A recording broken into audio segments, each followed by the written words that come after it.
Tonight on Nova, great machines. Well, there are a lot of people that said it was impossible. That's what they talked about, the sonic wall. That means like a brick wall. Even greater heroes. It was an uncontrollable situation once you hit that certain speed. Who risked it all to make aviation history. It was a very important secret, and it paid off. Now, get the real story behind the race to fly faster than sound.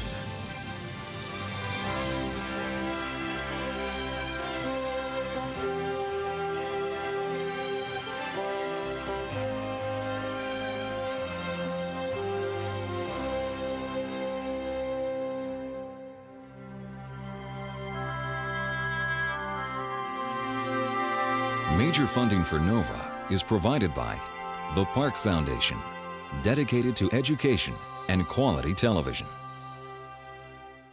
and by the Corporation for Public Broadcasting and viewers like you.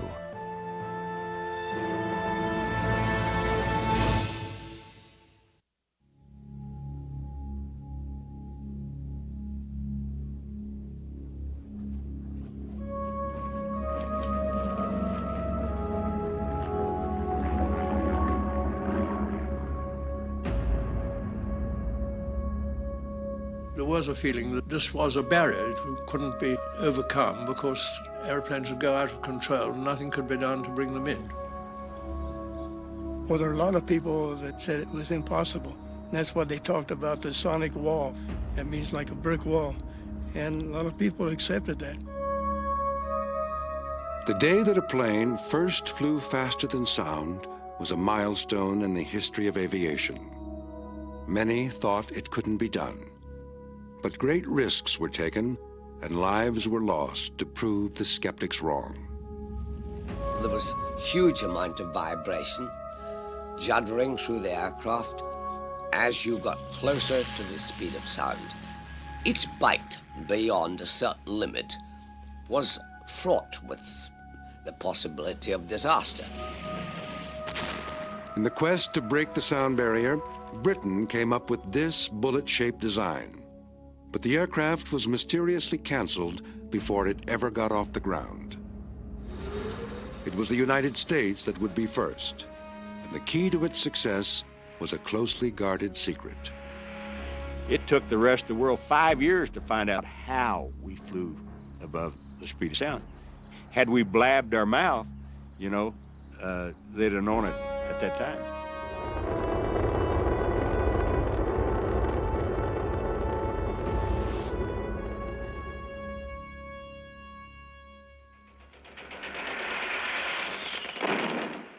It was during World War II that pilots first experienced the problem of flying too close to the speed of sound. It happened when fighter planes went into steep attacking dives. Some went so fast they were buffeted by forces they could not control. This occurred as planes approached the speed of sound itself, 760 miles an hour at sea level.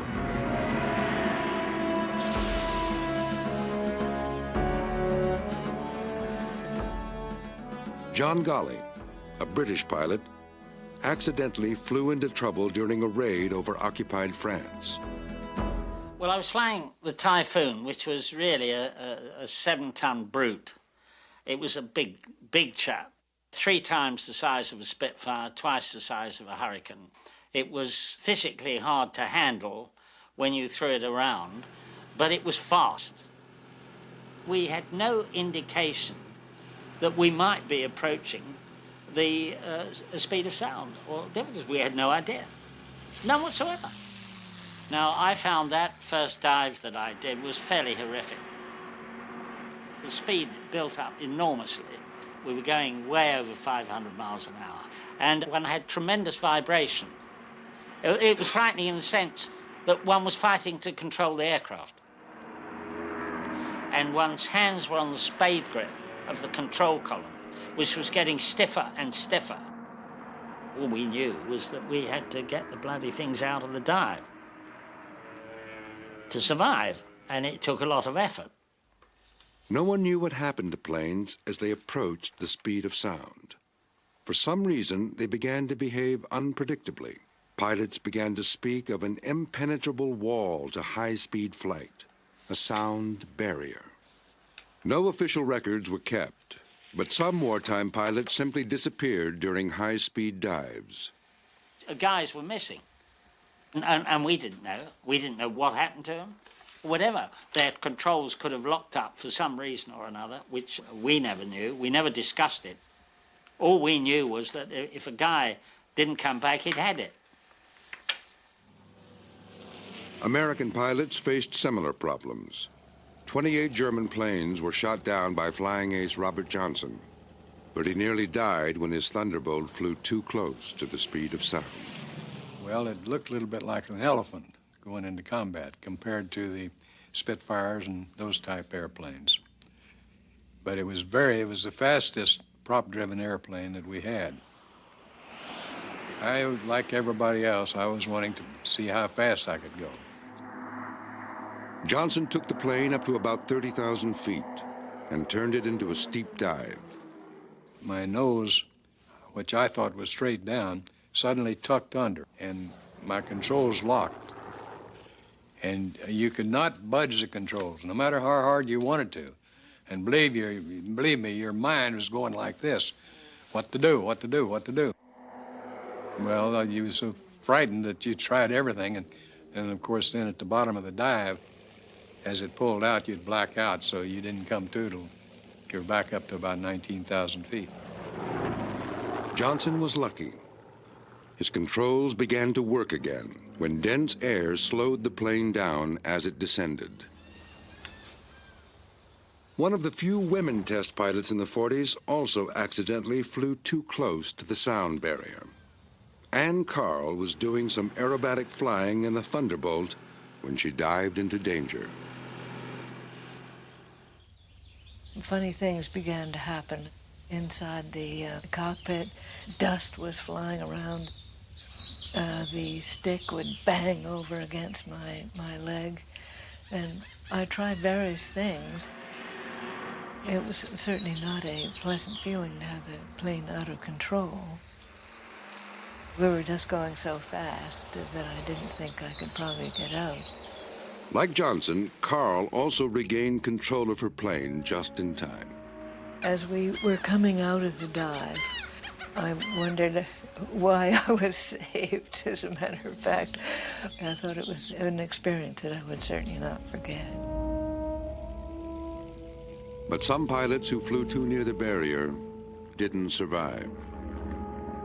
I was just standing out there watching, waiting to take off. And I saw these two airplanes just come screaming down, straight down.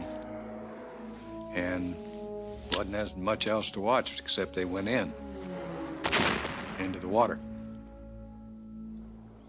We didn't know what had happened. We assumed that they just plain old dived in, and they did plain old dive in. But we didn't know that they could not get out of it. It was an uncontrollable situation once you hit that certain speed.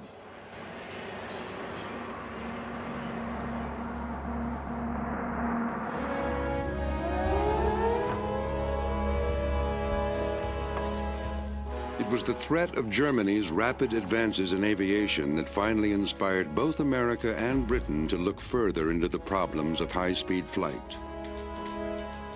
In 1942, a German fighter plane, the Focke-Wulf 190, became known to the Allied forces. Its speed and maneuverability were an unwelcome surprise. The Focke-Wulf 190 certainly provided an additional spur to the British designers and test flyers to get the edge on the 190.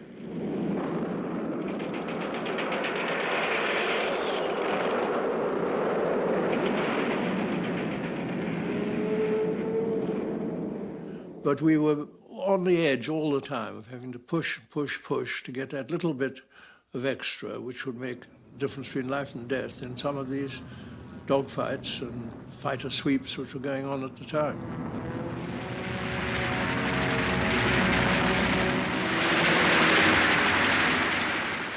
But this was a very difficult period because we were approaching the speed of sound. And airplanes were becoming uncontrollable because it wasn't realized what the problem was. This was something quite new. The so-called sound barrier was beginning to be approached.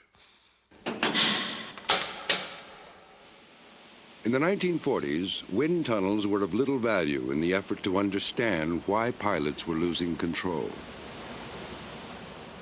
At the critical speeds just above and below the speed of sound, shock waves in the tunnel would choke off the airflow around the model. The problems of trying to face up to the control difficulties as we approached the speed of sound was that we couldn't reproduce these in wind tunnels. No wind tunnel could give us the speed of flow over a model airplane which would reproduce what we were experiencing in the real airplane going at close to the speed of sound. So the only way to approach this was in full-scale testing of actual airplanes flying at actual speeds. In Britain, a select group of pilots was asked to risk their lives to get the answers. One of them was Eric Brown, a member of a government high-speed test unit. His assignment was to deliberately fly a Spitfire into this dangerous region. Of course, when you're young and you're in a job like a research test pilot, you are very keen to try and beat this so-called barrier. There is always that feeling you have, a ridiculous feeling the young have of immortality. And I think this is what allows you to press on. The plan was to approach the sound barrier in stages to minimize the chance of disaster. But it meant flying a plane faster than had ever been done before. I took the aircraft up to a very high altitude of the order of 40,000 feet. There we would have a flat-out run at full throttle for about 5 minutes to build up maximum steady speed we could. I pushed the aircraft over into a dive off the order of 30 to 40 degrees. At that particular angle, you could begin to feel huge amount of vibration, juddering through the aircraft, a lot of noise around the cockpit. Most frightening of all, it became harder and harder to pull the Spitfire out of its dive. The elevator, the movable part of the tail that changes the angle of the dive, wouldn't work, no matter how hard the pilot pulled back on the control stick. I was certainly of the opinion that I was getting to my limit. There is always the risk that your muscles will not hold out in this situation, and you will relax your grip on the stick. And then that will allow the aircraft, of course, to go steeper and steeper, with end result probably fatal.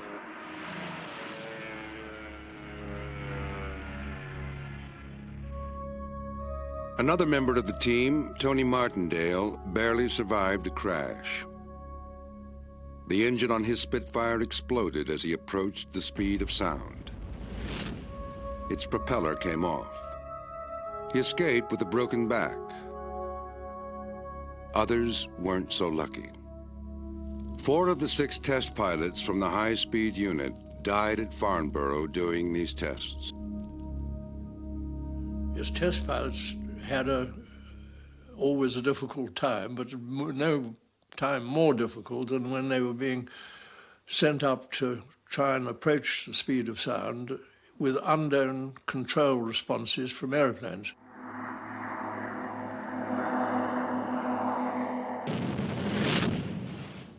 Bailing out at those sort of speeds, there weren't ejector seats in those days, into nearly 500 mile an hour slipstream was a thing which was only just survivable and in many cases not survivable. Several test pilots sadly were lost because the airplane went uncontrollable. Very early on, we had a young Canadian pilot, and he was sent to us in the high-speed unit, and he was in a dive, and he must have let things go a little too far, and it steepened all the way, and he went straight into the ground at very high speed indeed.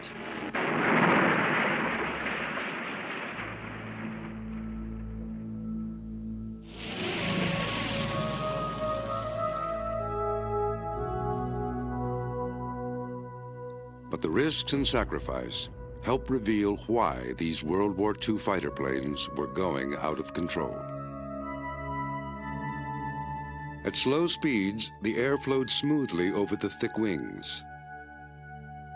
But near the speed of sound, air traveled so fast that it formed shock waves, causing it to break away from the wing surface. The air would become turbulent, disrupting the wing and tail controls. Worse still, the lift generated by the air moved backwards, tipping the plane into an uncontrollable dive. What was happening, the center of pressure on the wing was changing, and firstly, lateral control, the sideways tilt of the airplane was going beyond anything that could be coped with. The nose would drop, speed would increase, and then a sudden pitch-up would occur as the breakaway of the airflow over the wings took place. And all this was new. So we were really in a difficult era at that time. By flying planes with different wing thicknesses, it was discovered that the thinner the wing, the less the air flowing over the top is speeded up. This prevents it from breaking away from the wing surface, allowing the controls to keep the plane in level flight.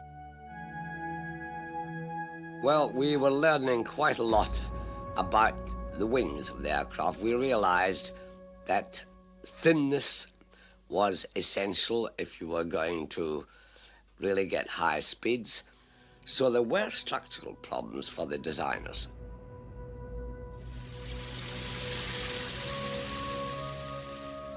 A second lesson was learned as well. The sound barrier could not be broken in a propeller-driven plane. At very high speeds, shock waves also begin to form on the spinning propeller blades. So the faster it goes, the less efficient the propeller becomes.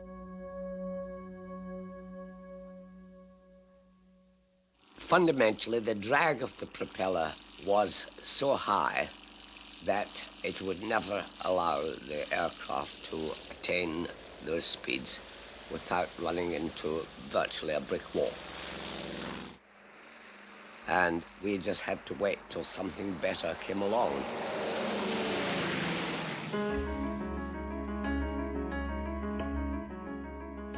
By the early 1940s, there was a promising new engine in development. It had been invented by Frank Whittle, an officer in the British Royal Air Force. Whittle's invention was simple but revolutionary, with few moving parts. A spinning turbine and compressor that fed air to fuel burners. It was the jet engine.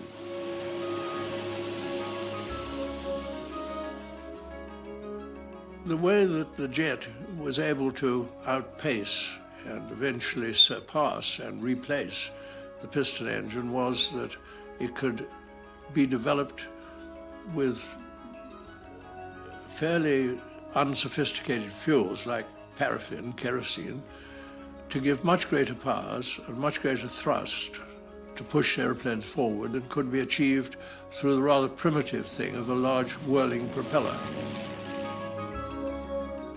What the jet engine did was provide a simple solution to how to push the airplane forward by squirting a jet out of the back faster than the speed of sound. And therefore the airplane had to respond by going faster than the speed of sound itself. But the performance of Whittle's early designs was far from supersonic. Invented in 1929, the engine was hard to build and required new heat-resistant metals. The British government thought the difficulties were insurmountable and ignored Whittle for 8 years. Germany took the lead in jet technology, flying the world's first jet-powered plane in August 1939.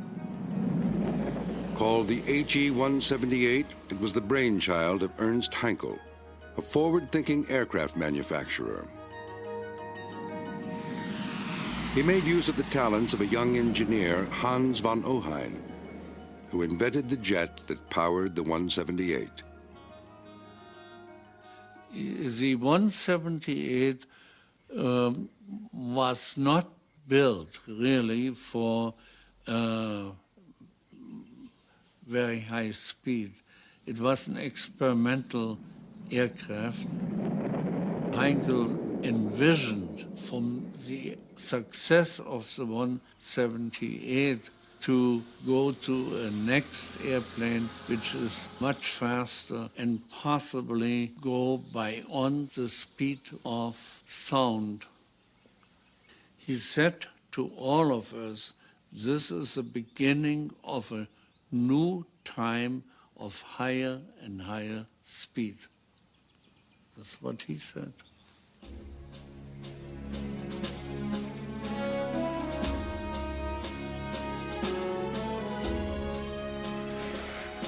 By 1944, Germany possessed aircraft that could fly nearer to the speed of sound than those of any other country. One of them, the Messerschmitt 262, a jet fighter, could travel at 540 miles an hour.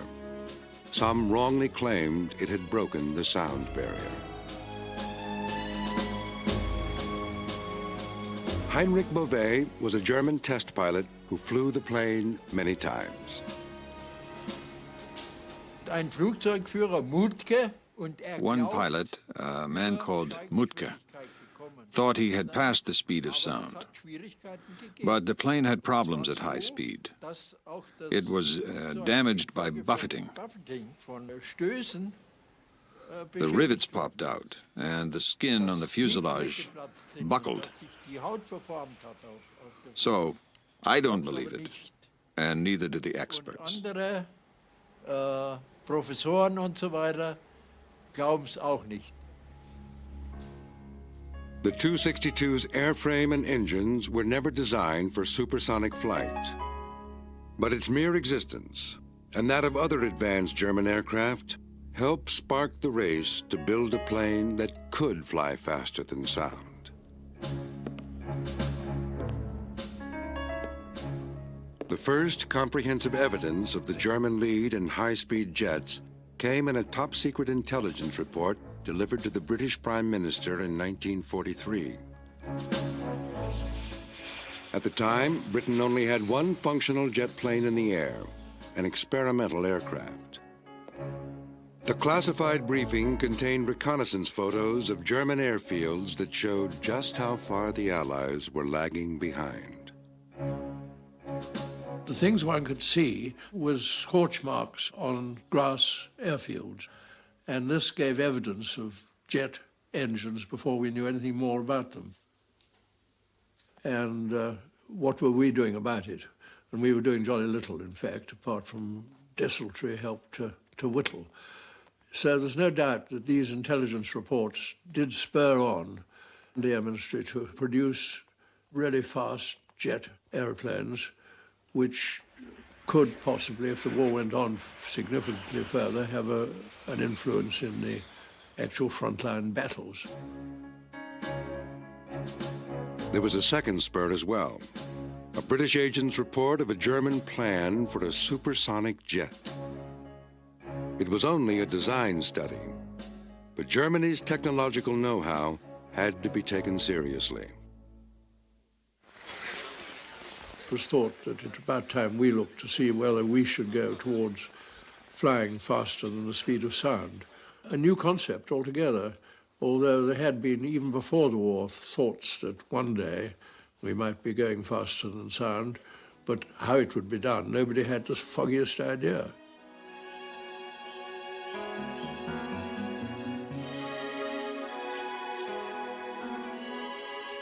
In 1943, the British government asked a small plane manufacturer called Miles Aircraft to design and construct the world's first supersonic plane. Miles built training planes, not high-speed aircraft. but the company had a reputation for innovative design. The engineers faced a daunting task: to build a plane capable of flying at 1,000 miles an hour, almost twice as fast as any aircraft had ever flown before. We were a little bit shaken, of course, because up to that time we'd thought that the speed of sound was something in the distance which we couldn't approach. I mean, we make airplanes go faster and faster, but the speed of sound was so far ahead we just couldn't get through the sonic barrier. The ministry required us to make the aeroplane and get it flying at 1,000 miles an hour in 9 months, which even at that time we thought was a bit much. But, of course we thought we could do it. We'd make anything fly. What they came up with was the M52, a totally new concept in aircraft design. The only object that we have information on going faster than the speed of sound, that was bullets. So that we went for the information on bullets and used that information for the fuselage. The thinner the wing, the faster it will go. So you had to have a very thin wing. So anyway, we chose a thin wing and then had to test it. Much of the testing and construction of Britain's supersonic plane was recorded by a Miles aircraft camera team. The footage has not been shown before. The wing was put onto an ordinary 200 horsepower Miles aircraft, and it was flown, and it behaved very well. But we were quite confident that the tests we did would work, because we checked them as we went along the line. Just 2 months after the British team began work, the United States entered the race to break the sound barrier.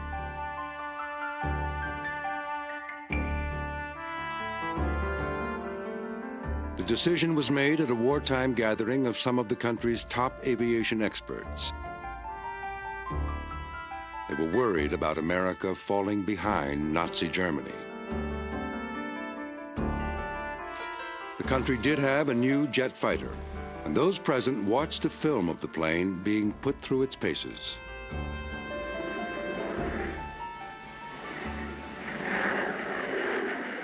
The XP-59A, as it was called, relied on the Whittlejet engine, a gift from the British. But despite its jet power, the XP-59 did not perform any better than propeller-driven planes. The P-59A didn't go through the speed of sound quite, but it did go faster than present fighters a little bit. And so the feeling was in the Air Force that this was a step ahead, but there were many steps still to go.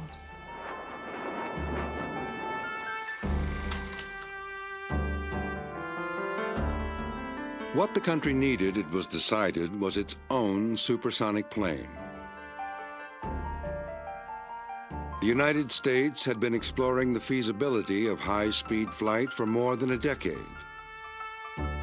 But it was clear that unless its research efforts were stepped up, the country would fall seriously behind.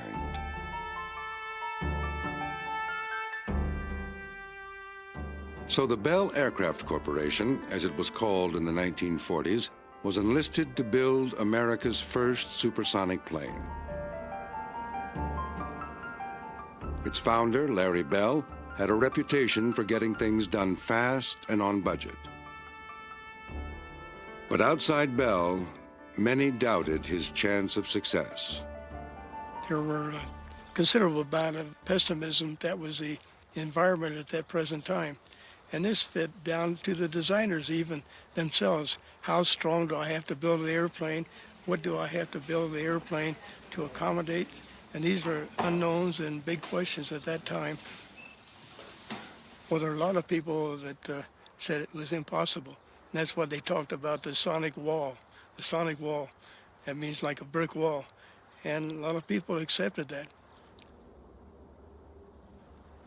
My personal feeling is that let's go step by step and use all the tools and knowledge in Europe, anywhere we could find it, and put it together and see what we come up with.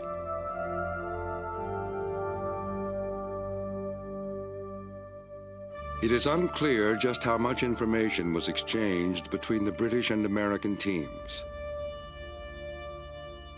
But for some across the Atlantic, the memory of the collaboration remains a bitter one.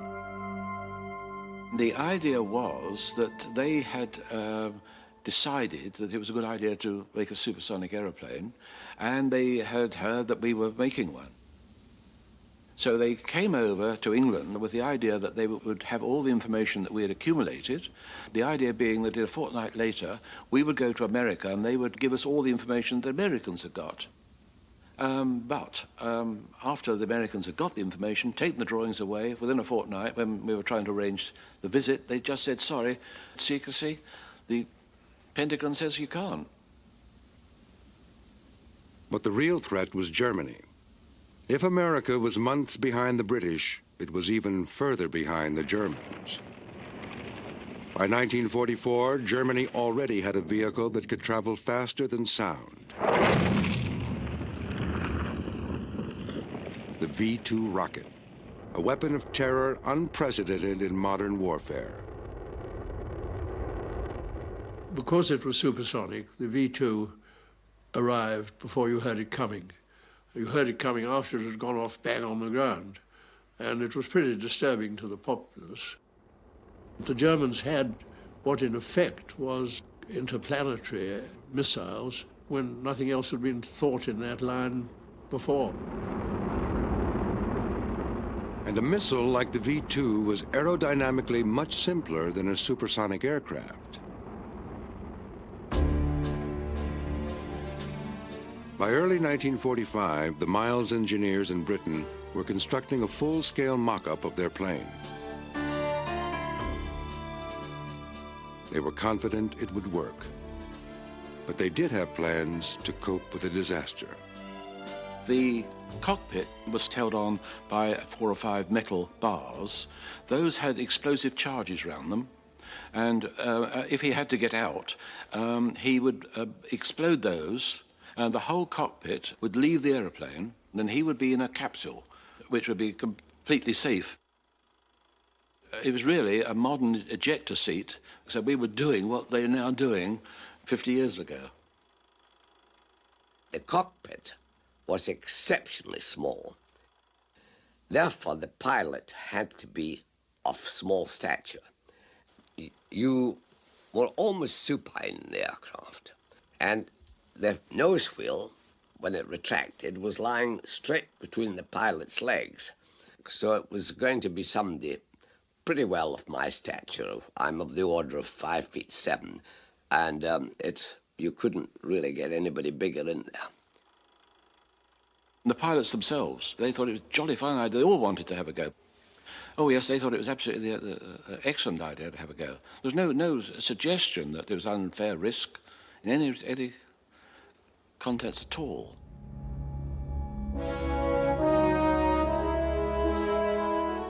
By the end of the war, no country had built a plane that could fly faster than sound. But the Germans had come fairly close. How close they had been became clear when the Allies got their hands on the Messerschmitt 163, a rocket-powered plane. It flew to the very edge of the sound barrier, but its wings were not suitable for supersonic flight. The Me-163 was the first really genuine flying rocket aeroplane with an endurance of only about 10 minutes of flight at full power, but getting on for the speed of sound, about 90% up towards it, and pretty formidable, but also killed a lot of its very brave test pilots. It was dangerous because, firstly, it was going faster than anyone had encountered before, and therefore going out of control on occasion. And secondly, because these rocket fuels blew up and blew the thing to smithereens. And there were other dangers to high-speed flight. The Bell engineers were worried about the stresses the plane would encounter. So they designed it to withstand loads up to 18 times the force of gravity, far beyond what was needed. Equally problematic was the choice of engines. Rocket motors were prone to explosions, but they could deliver enormous thrust. Others believed the more reliable jet engine was the answer, but jets of the day lacked the power to reach supersonic speed, except in steep and risky dives. After much debate, it was the rocket engine that finally won U.S. approval, but the choice was not without controversy. Personally, I had some reservations about a rocket when you see them operate, because it's like a small explosion. But it would get you to the area of interest a heck of a lot quicker, and I'm not sure that we knew that much about a jet engine, the time to get there, and all the aerodynamic problems of getting the air to the engine. The rocket appeared to be the simplest. Britain had a good reason for not following the American lead. Whittle had made a special engine, being 6 or 7 times the thrust of any propeller-driven or jet engine at that time, and with such a tremendous increase in power, the sky was the limit. But we were expecting to fly at about 6 months' time, it's at that stage, for the test flights. But early in 1946, Miles Aircraft received a letter from the Ministry of Aircraft Production canceling the project. We were all extremely surprised. All the problems we thought were over. We got a sound aeroplane. Everybody agreed it was going to be a success.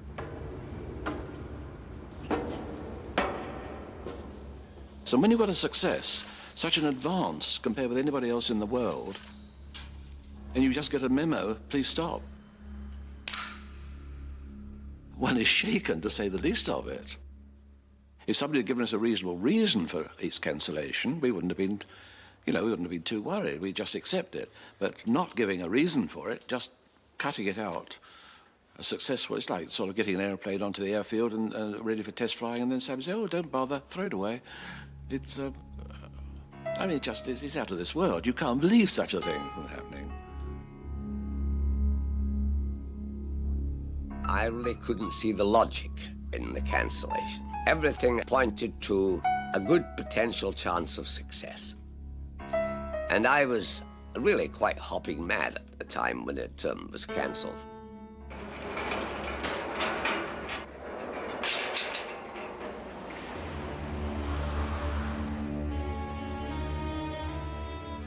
For 50 years, the cancellation of the M52 has been the subject of argument and secrecy. Ben Lochspizer was the civil servant who abandoned the project. He said it was too dangerous. The reasons why he came to this decision are only now becoming clear. At the end of the war, Lochspizer accompanied a number of British and American scientists who visited a secret aircraft research laboratory near Munich in Germany. All that remains today is the blocked-up entrance. But some of Germany's most talented aircraft designers once worked here on designs that convinced Lochspizer the M52 would never break the sound barrier. I had the opportunity just after the end of the war to fly to Germany to have a look at what they were doing or had been doing. One of the eye-openers, which certainly impressed Benny Lochspizer very much, was the quite novel idea of highly swept-back wings. And they had advanced swept-back wings which enabled them to go much nearer to the speed of sound. Benny Lochspizer came back from Germany convinced that swept wings were the only solution. And so he cancelled the Miles airplane on the grounds that if he allowed it to go forward, he'd be putting test pilots at very grave risk of the airplane going out of control.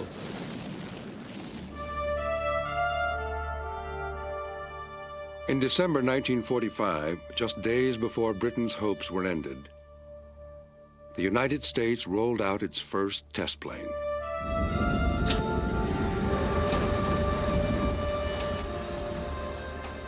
Called the Bell X-1, American engineers had also designed a thin, straight wing for their supersonic hopeful. The Bell team had considered giving the X-1 swept-back wings because they delay the formation of shock waves and so help to minimize the turbulence. But in 1945, the idea was untested, and the Americans realized swept wings weren't essential for supersonic flight. If the aim was to fly rapidly through the sound barrier, thin, straight wings could do the job just as well. Without question, we actually had more information on the straight wing. So if you sized up the various advantages and disadvantages, we had the smallest degree of risk to enter an area that we didn't have all the answers for, to go with a straight, thin wing. Frankly, I was a little surprised that the British didn't go ahead, because I have a gut feeling they could have made it. With all due respect to the people who are responsible for the cancellation, I think they made a mistake. Cluster meters of the RAF high-speed flight are out for new records. Britain was not the first to break the sound barrier, but for a while at least, it did have the world's fastest plane. The Meteor broke the speed record in 1946, flying at 616 miles per hour.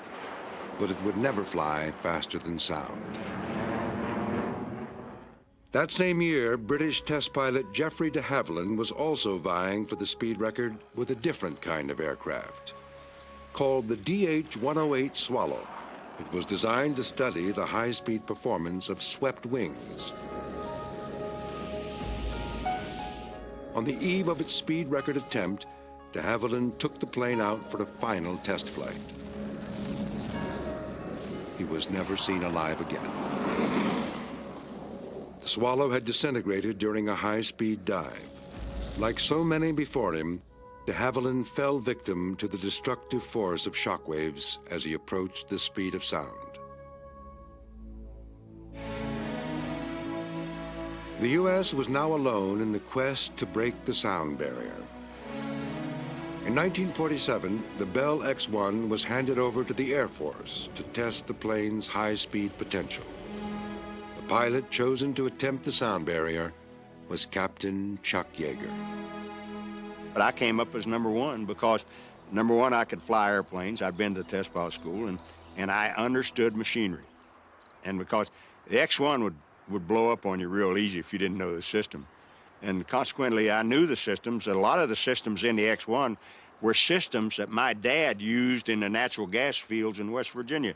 And I used to work on the diaphragms and the pressure regulators that were in the X-1 or similar. And so it was easy for me.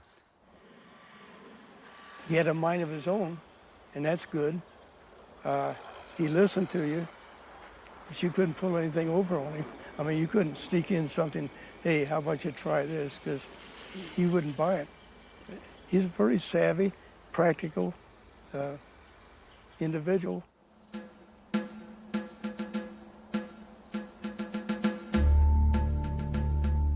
The Bell X-1 was taken to Muroc Flight Test Center in California for its record-breaking attempt. In order to conserve fuel for the flight, the X-1 did not take off from the ground. Instead, it was flown up to its launch height, strapped underneath a B-29 bomber.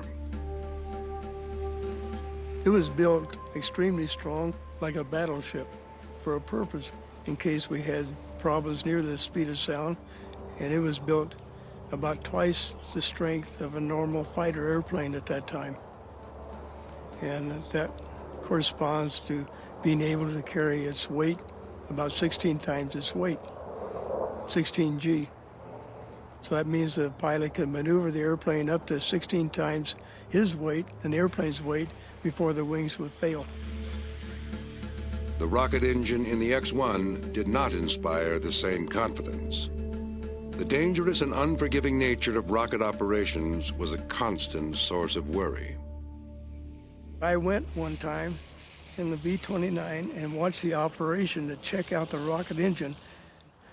To me, I felt the whole risk of the program at that time, with those speeds we had reached, Our problems may have been around the rocket engine or the fuel or something that someone's goofed up mechanically. But on October 10th, the rocket motor behaved perfectly. Yeager reached 658 miles an hour. But at the edge of the barrier, he hit the very problem that had foiled everyone else. When we got the airplane up to 94% of the speed of sound, and I'm sitting out there, and I decided to turn the airplane, I pulled back on the control column. Nothing happened. The airplane just went the way it was headed. I said, man, we got a problem. So I raked the rockets off and jettisoned the liquid oxygen and alcohol, and came down and landed, and got the engineers together, and we had a little heart-to-heart talk. So we got a problem. And because the airplane may pitch up or pitch down, I've lost the ability to control it. The X-1 would need more than a rocket engine and thin wings to break the speed of sound. Fortunately, the engineers thought they had the answer: a new all-moving tail. Other planes could only move a small portion of the tail. On the X-1, the entire assembly could move. It hadn't been used before, but they thought it might stabilize the plane. First, it had to be checked out. And it's really interesting. See, being a mechanic, all we did was take cowling off, squirt 3-in-1 oil on it, and run it up and down till it worked. On October 14th, 1947, they tried the new tail out for the first time. In fact, all the mechanics, everybody was around the radar truck because that's where you had our communication coming in. And we stood there, waiting, listening.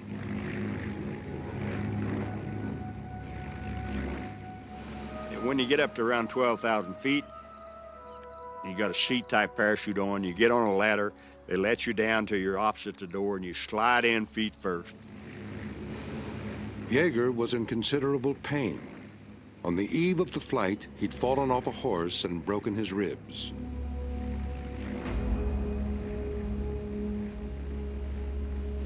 You're in a very dark hole under the B-29, and when you drop clear of the B-29, you're in bright sunlight.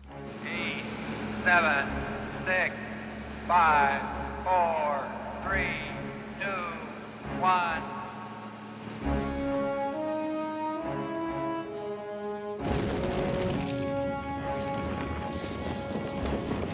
When I got above 94% of the speed of sound, the nose begins to come up on the airplane.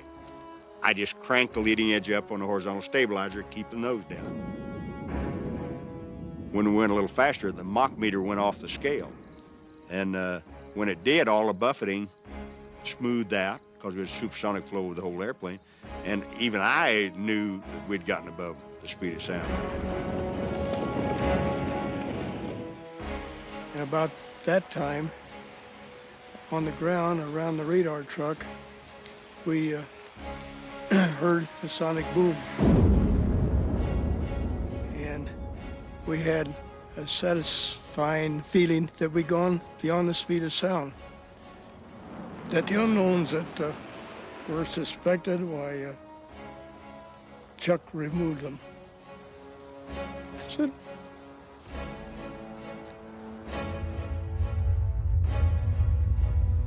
The big thing that came out of the whole program was that we found out in order to control the airplane through Mach 1, we had to have a flying tail on it.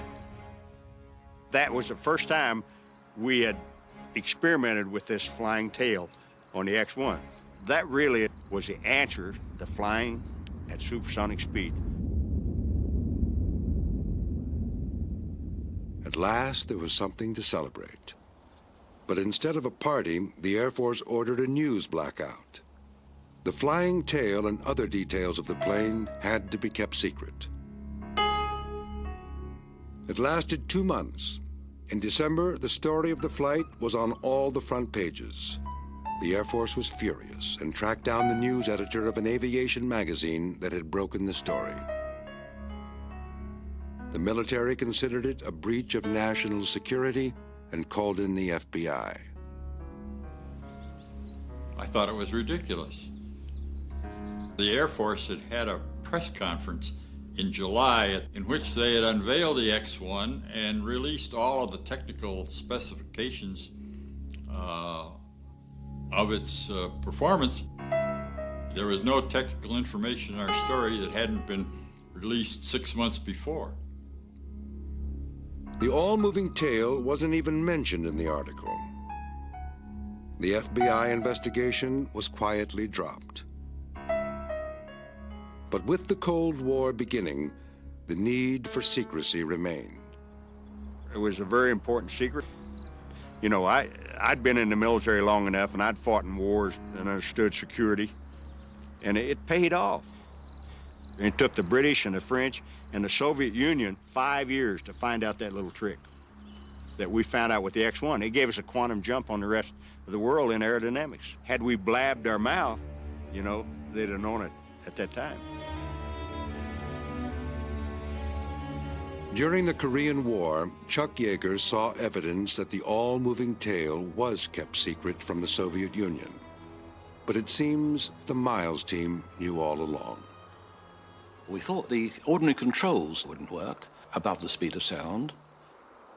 So we had to make an all-moving tailplane because an ordinary elevator would mostly not function at all. We'd go up to the speed of sound, lose all air control, and the aircraft would crash.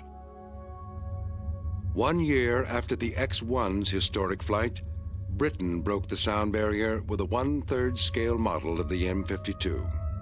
Although unmanned and radio-controlled, it did finally vindicate the worthiness of its supersonic design.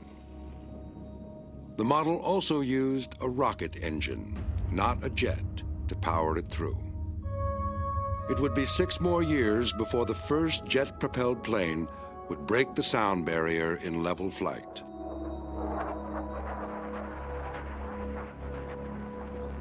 The Bell X-1 was the first of an entirely new generation of experimental aircraft. It forever changed America's approach to aviation research, combining the forces of industry, government, and the military to build what none of them could do alone. With the X-1's success came the needed funds to delve further into the limits of flight, generating a host of faster, more sophisticated military aircraft. The fastest, the X-15, flew at nearly 7 times the speed of sound. The lessons learned ultimately made possible the dream of supersonic passenger travel. Chuck Yeager in the X-1 started the ball rolling down this road which will take us into hypersonic speeds in years to come, at which the man in the street can fly right around the world in relatively few hours. Even space exploration owes much to the pioneers, who half a century ago refused to take no for an answer.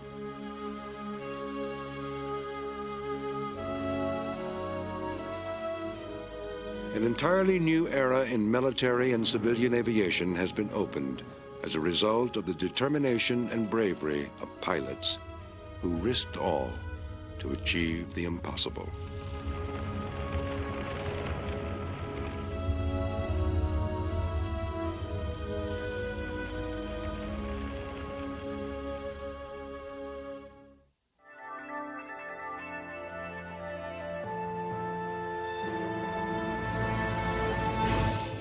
Half a century later, what's the fastest plane in the sky, boat in the water, car on land? Log on to NOVA's website for speed machines at www.pbs.org.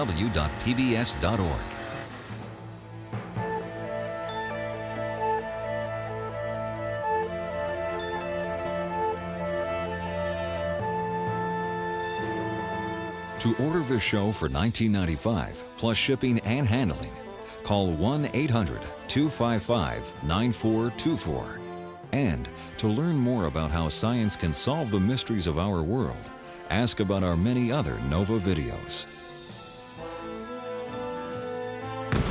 Next time on NOVA, an IRA bomb has been planted. Someone must defuse it, quickly, safely. There's a piece of fishing line dangling off one of the doors. You might be in trouble. It's the most incredible power I'd ever seen unleashed, and all from striking a box of matches. Politics and science make an explosive mix in Bomb Squad.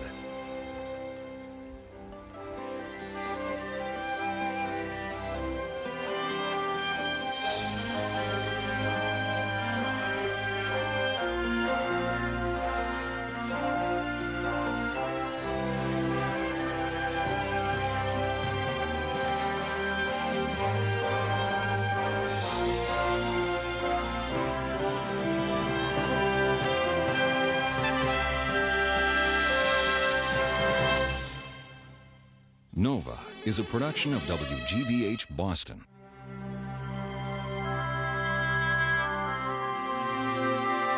Major funding for Nova is provided by the Park Foundation, dedicated to education and quality television, and by the Corporation for Public Broadcasting and viewers like you.